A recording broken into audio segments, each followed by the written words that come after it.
Naam, hujambo pote pale ulipo na karibu kwenye pita za kwangu. Mimi hapa ni VMM, ukipenda Victor Mado Mandala. Na kwenye pita hii leo niruhusu basi nianzie eneo la wapi? Muyeye kule Malindi. Muyeye kule Malindi, kuna buda mmoja wa hapa kutoka eneo hili, ikiwa kwenye pita hapa nami VMM. Kuna buda mmoja kutoka Majuu alijipata mashakani baba mkwe alipomwamuru kuondoka nyumbani mara moja, akishuku kwa kummezea mate mkewe. Inasemekana kwamba kijana huyo mzungu alikuwa amewatembelea jamaa akiandamana na binti yao wakiwa waliyekuwa na nia ya kufunga pingu za maisha. Kwa hivyo huyu ni mtu ambaye msichana alienda Majuu, amekutana na jamaa, so wamerudi nyumbani ili aone wazazi wazazi wa mke wake to be, the wife to be, mchumba wake. Kwa hivyo amekuja kuona wazazi, na alipofika pale wakifanya introduction na kadhalika, akafika mahali akaenda sijui kulifanyikaje, akaenda akahag mama mkwe na akampa busu. Unajua kuna uwezekano kwamba ni tabia za kule wazungu, hiyo si issue, lakini utahagaje mama mkwe na unampa busu? Baba akaangalia kaona hii si tabia kwetu, hii unataka kuharibu ndoa yangu, na wewe unakuja kwani unaona msichana wangu ama unaona mke wangu?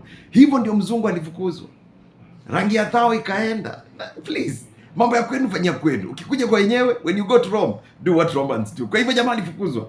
Hivyo ndio mambo iliishia hapo. So sijui msichana atamfuata ama sisemi kitu. Kitafakari juu ya hayo yalifanyika kule. Angekuwa ni wewe utadu, wewe ndio mama mkwe, utafanya? Naam.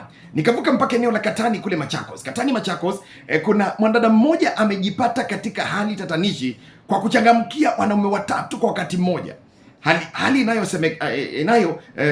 anayosema kwake inamletea furaha, lakini pia hofu kubwa. Wewe utafikaje tu mahali unabeba wanaume uko nao ni kama cabbage, unataka kupima nani ana uzito? Huyu ni wa kulipa rent, huyu ni wa mapambo na nywele, huyu naye ni wa kunipatia pocket money na kunipeleka out. Wewe unachezea wanaume wenyewe kwa nini? Yaani uko na watatu. Na anasema unajua wananitimizia mahitaji yangu yote, lakini shida ni naogopa wakijua ukweli. Wacha wajue siku za mwizi ni 40 na wanasema siku ya nyani kushikwa miti yote uteleza. Mbona uchezea wanaume wenyewe hivyo? Hai mwanadada, surely hata kwa society tu unakaa funny. Imagine tu mzazi wako agundue kitu unafanya. Haya, nimeacha. Ama ndio tafurahi aseme unaleta pesa, shindwe. Tabia chwara, dhambi shindwe. Naam, kitoka kule basi nikasema chana kule Katani, nikakuja hapa Nairobi Huruma. Nairobi Huruma hapa, kuna polo mmoja wa hapa amekiri kuwa hampendi tena mke wake licha kuwa bado wanaishi pamoja kama familia.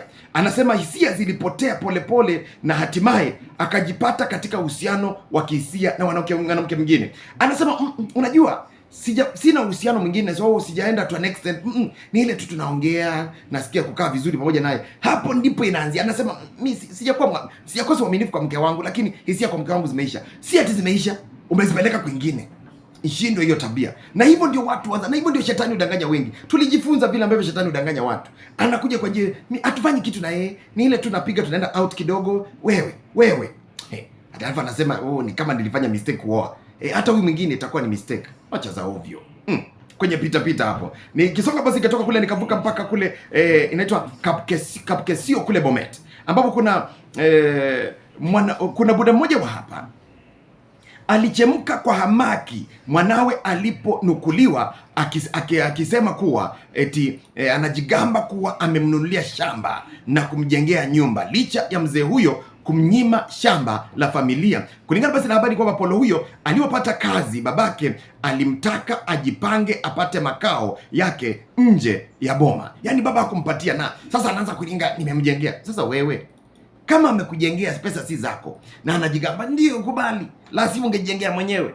So wewe nini wewe? Anyway, nimalizie basi eneo la Isinya kule Kajiado. Isinya Kajiado, yasemekana kwamba kuna mwanadada mmoja yuko katika hali ngumu baada ya kukiri kuwa alimsaliti mumewe na mwanaume ambaye amempenda kwa muda mrefu. Yaani anafika tu mahali anasema kweli nimemsaliti mume wangu, nimekosa kuwa mwaminifu kwa ndoa. Mke wako akifika mahali akiri hivyo, what will you do? Lakini angalia, unamsaliti aje? Sio kuwa tu mwaminifu from the word go. Wanandoa, Mungu awasaidie tena zaidi, au sio? Anyway, sasa nafikiria hiyo ndoa saizi iko hali gani? Na huyo mume juu amesikia ukweli, atafanyaje? Angalikuwa ni wewe ungedu. Ni kwenye pita za kwangu. Mimi hapa ni VMM, ukipenda Victor Mado Mandala, naposema kuishi kwingi kuona mengi na kutembea kwingi kuona mengi zaidi. God bless you. Make sure umesubscribe. Bye bye.